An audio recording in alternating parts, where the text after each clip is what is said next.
ಇವತ್ತು ಹೈದರಾಬಾದ್ ಕರ್ನಾಟಕ ಜನ ವಿರೋಧಿ ಸರ್ಕಾರದ ನಡೆಯನ್ನು ನಾವು ಇವತ್ತು ತೀವ್ರವಾಗಿ ಖಂಡಿಸ್ತೀವಿ.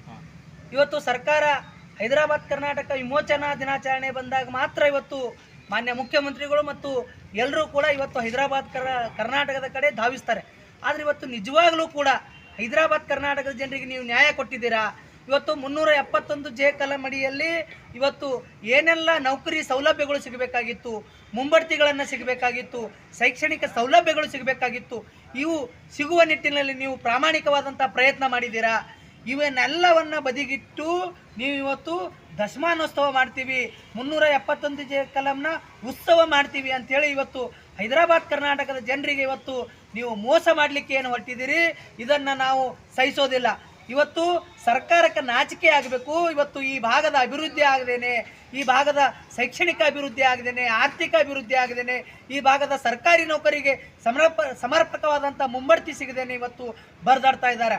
ಆದರೆ ಇವತ್ತು ಲಜ್ಜೆಗಟ್ಟಂಥ ಈ ಸರ್ಕಾರ ಇವತ್ತು ಉತ್ಸವ ಮಾಡ್ತೀವಿ, ಈ ಭಾಗಕ್ಕೆ ಯಾವಾಗ ಯಾವಾಗ ಹೈದರಾಬಾದ್ ಕರ್ನಾಟಕ ವಿಮೋಚನಾ ದಿನಾಚರಣೆ 17 ಸೆಪ್ಟೆಂಬರ್ ಬರುತ್ತೆ, ಅವತ್ತು ಎಲ್ಲ ಸಚಿವರುಗಳು, ಎಲ್ಲ ಮುಖ್ಯಮಂತ್ರಿಗಳು ಇವತ್ತು ಧಾವಿಸಿಬಿಟ್ಟು ನಾವು ಹೈದರಾಬಾದ್ ಕರ್ನಾಟಕಕ್ಕೆ ಅಭಿವೃದ್ಧಿ ಮಾಡ್ತೀವಿ, ಹೈದರಾಬಾದ್ ಕರ್ನಾಟಕ ಕೊಡುಗೆ ಕೊಟ್ಟಿದ್ದೀವಿ ಅಂತೇಳಿ ಒಣ ಆಡಂಬರ ಮಾಡಿ ಇವತ್ತು ಕಾಟಾಚಾರಕ್ಕಾಗಿ ಕಾರ್ಯಕ್ರಮಗಳನ್ನು ರೂಪಿಸ್ತಾ ಇದ್ದೀರಿ.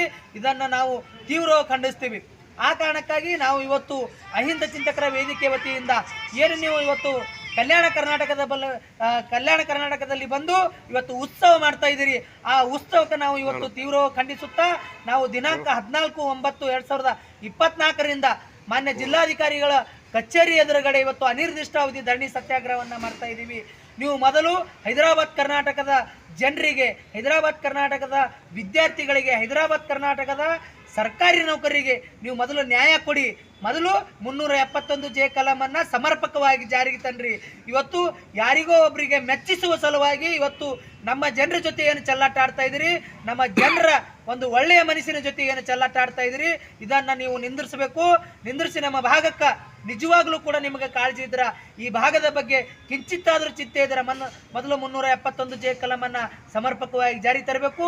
ಈ ಭಾಗದ ಸರ್ಕಾರಿ ನೌಕರರಿಗೆ ಮುಂಬಡ್ತಿಯಲ್ಲಿ ಅನ್ಯಾಯ ಆಗ್ತಾ ಇದೆ, ಆ ಅನ್ಯಾಯವನ್ನು ಸರಿಪಡಿಸಬೇಕು. ಹಾಗೂ ನಾವು ಹಲವಾರು ಇವತ್ತು ಬೇಡಿಕೆಗಳನ್ನು ಇಟ್ಕೊಂಡು ಇವತ್ತು ನಾವು ನಿಮಗೆ ಆಗ್ರಹವನ್ನು ಮಾಡ್ತಾ ಇದ್ದೀವಿ. ನೀವು ಈ ಕೂಡಲೇ ನಮ್ಮ ಎಲ್ಲ ಬೇಡಿಕೆಗಳನ್ನು ನೀವು ಈಡೇರಿಸಿದ ಮೇಲೆ ಈ ಭಾಗದ ಅಭಿವೃದ್ಧಿ ಆದಮೇಲೆ ನೀವು ಉತ್ಸವ ಆದರೂ ಮಾಡಿರಿ, ಅಮೃತ ಮಹೋತ್ಸವ ಆದರೂ ಮಾಡಿ, ಅವತ್ತು ನಾವು ಎಲ್ಲ ಹೈದರಾಬಾದ್ ಕರ್ನಾಟಕ ಜನರು ನಿಮ್ಮ ಜೊತೆಗೆ ನಿಂತು ನಿಮಗೆ ಧನ್ಯವಾದಗಳನ್ನು ತಿಳಿಸ್ತೀವಿ. ಅಲ್ಲಿವರೆಗೂ ಕೂಡ ನೀವು ಏನೋ ಒಂದು ಕಾಟಾಚಾರಕ್ಕೆ, ಆಡಂಬರಕ್ಕೆ, ನಿಮ್ಮ ಒಣ ಪ್ರತಿಷ್ಠೆಗಾಗಿ ನಮ್ಮ ಹೈದರಾಬಾದ್ ಕರ್ನಾಟಕದ ದುಡ್ಡು, ಹಣ ಮತ್ತು ನಮ್ಮ ಜನರ ಜೊತೆ ಏನು ಚೆಲ್ಲಾಟ ಆಡ್ತಿದ್ದೀರಿ ಆ ಚೆಲ್ಲಾಟ ಆಡೋದನ್ನು ನೀವು ನಿಲ್ಲಿಸಬೇಕು. ಇಲ್ಲ ಅಂದರೆ ನಿಮ್ಮ ಮನೆ ಎಲ್ಲ ಶಾಸಕರುಗಳು ಮತ್ತು ಎಲ್ಲ ಸಚಿವರ ಮನೆ ಮುಂದೆ ತೆರಳಿ ನಾವು ಉಗ್ರವಾದಂಥ ಹೋರಾಟವನ್ನು ಮಾಡಬೇಕಾಗುತ್ತೆ ಅಂಥೇಳಿ ಈ ಮೂಲಕ ನಾನು ಎಚ್ಚರಿಕೆ ಗಂಟೆಯನ್ನು ಕೊಡ್ತೇನೆ. ಮೂಲ ಕಾರಣ ಭ್ರಷ್ಟಾಚಾರ ಅಂತ ಕಂಡು ಬರ್ತಾಯಿದೆ. ಆ ಥರ ನಿಮ್ಗೆ ಸರ್, ಇವತ್ತು ಏನು ಹೈದರಾಬಾದ್ ಕರ್ನಾಟಕದ 371 ಜೆ ಕಲಂ ಇದೆ, ಆ ಕಲಂ ಅಡಿಯಲ್ಲಿ ಪ್ರತಿ ವರ್ಷ 3,000 ಕೋಟಿ, ಈಗ 5,000 ಕೋಟಿ ರೂಪಾಯಿ ಅನೌನ್ಸ್ಮೆಂಟ್ ಮಾಡಿದ್ದಾರೆ.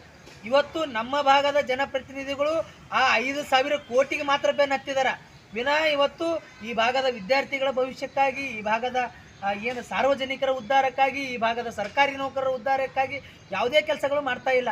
ಯಾಕೆ ಮಾಡ್ತಾ ಇಲ್ಲ ಅಂದರೆ ಇವತ್ತು ಏನು ಈ ವರ್ಷ ಅಕ್ಷರ ಆವಿಷ್ಕಾರ ಅಡಿಯಲ್ಲಿ ಎಷ್ಟು 1,500 ಕೋಟಿ ರೂಪಾಯಿನ ಖರ್ಚು ಮಾಡಿದ್ದಾರೆ ಅಂತ ಕೇಳಿದ್ದೀನಿ.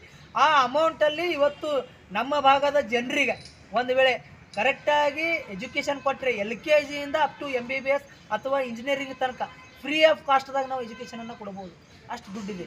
ಆದರೆ ಇವ್ರು ಏನು ಮಾಡ್ತಾ ಇದ್ದಾರೆ ಅಂದ್ರೆ ಆ ದುಡ್ಡನ್ನು ತಗೊಂಡು ಇವತ್ತು ಯಾವುದೋ ಗಟ್ರ ಮಾಡಿದೆ, ನಾಲಿ ಮಾಡಿದೆ, ರೋಡ್ ಮಾಡಿದೆ, ಇವತ್ತು ಯಾವುದೋ ಕಟ್ಟಡ ಅಕ್ರಮವಾದಂಥ ಕಟ್ಟಡ ಕಟ್ಟದೆ, ಇವತ್ತು ಇಂಥವೆಲ್ಲ ಭ್ರಷ್ಟಾಚಾರಗಳನ್ನು ಮಾಡಿ ಕಳೆದ BJP ಸರ್ಕಾರ 40% ಸರ್ಕಾರ ಇದೆ, 3,000 ಕೋಟಿ ರೂಪಾಯಿ ನುಂಗಿ ನೀರು ಕುಡ್ದಾರ ಅಂಥೇಳಿ ಇವತ್ತು ಇದೇ ಸರ್ಕಾರದ ಉನ್ನತ ಮಟ್ಟದ ಸಚಿವರುಗಳು ಕಂಪ್ಲೇಂಟನ್ನು ಮಾಡಿ ಅವರಿಗೆ ತನಿಖೆಯನ್ನು ಮಾಡಿಸ್ತಾರೆ.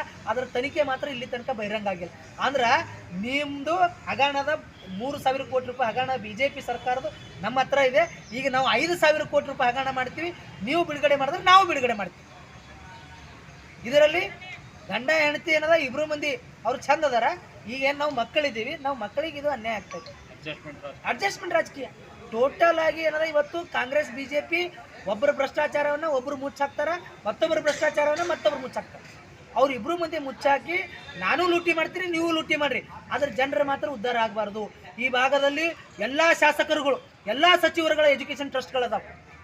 ಇವತ್ತು ಅವರು ಖಾಸಗಿ ಶಿಕ್ಷಣ ಸಂಸ್ಥೆಗಳನ್ನು ತೆಗೆದುಬಿಟ್ಟು ಲಕ್ಷಾಂತರ ರೂಪಾಯಿ ಡೊನೇಷನ್ಗಳನ್ನು ತಗೊಂಡು ಇವತ್ತು ನಮ್ಮ ಬಡ ಜನರು ಇವತ್ತು ಒಳ್ಳೆಯ ಮೌಲ್ಯಾಧಾರಿತ ಶಿಕ್ಷಣ ಪಡೆದುಕೊಳ್ಳದೆ ಇರುವ ನಿಟ್ಟಿನಲ್ಲಿ ಕೆಲಸಗಳನ್ನು ಮಾಡ್ತಾ ಇದ್ದಾರೆ.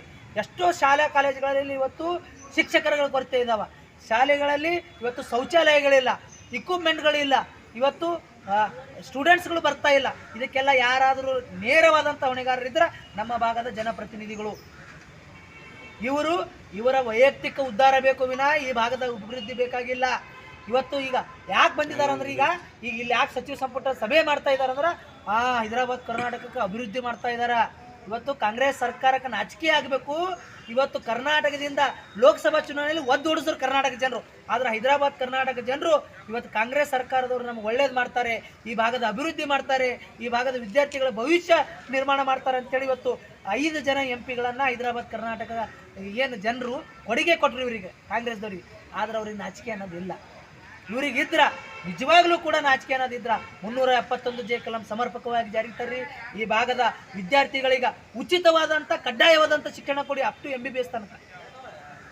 MBBS ಮೆಡಿಕಲ್ ಏನು ಮಾಡ್ತಾರೆ ಮಾಡಲಿ, ಫ್ರೀ ಆಫ್ ಕಾಸ್ಟ್ದಾಗ ಕೊಡ್ರಿ. ಅಷ್ಟು ದುಡ್ಡದ, ಆ ದುಡ್ಡನ್ನು ಒಯ್ದು ನಾಲಿಗೆ ಹಾಕ್ತಾ ಇದ್ದೀರಿ. ಭ್ರಷ್ಟ ಅಧಿಕಾರಿಗಳು ಮತ್ತು ಗುತ್ತಿಗೆದಾರರು ಕೊಳ್ಳೆ ಹೊಡಿತಾ ಇದ್ದಾರೆ. ಇವತ್ತು MLA MP ಗಳು ಏನೋ ಪರ್ಸೆಂಟೇಜ್ ತೊಗೋತಾ ಇದ್ದಾರೆ. ಇವತ್ತು ಅವರು 40% ಇದ್ರೆ ನೀವು 50% ಚೋರ್ ಸರ್ಕಾರ ಆಗಿದ್ದೀರಿ. ಇದನ್ನೆಲ್ಲ ಬಿಟ್ಟು ಈ ಭಾಗದ ಅಭಿವೃದ್ಧಿ ಮಾಡಿರಿ. ಅವಾಗ ನೀವೇನದ ಇವತ್ತು ಅಮೃತ ಮಹೋತ್ಸವ ಮಾಡಿದ್ರು ಕೂಡ, ಉತ್ಸವ ಮಾಡಿದ್ರು ಕೂಡ ನಮ್ಮೆಲ್ಲರ ಸಹಕಾರ ಇರುತ್ತೆ ಅಂತೇಳಿ ಈ ಮೂಲಕ ನಾನು ಆಗ್ರಹವನ್ನು ಮಾಡ್ತಾ ಇದ್ದೀನಿ.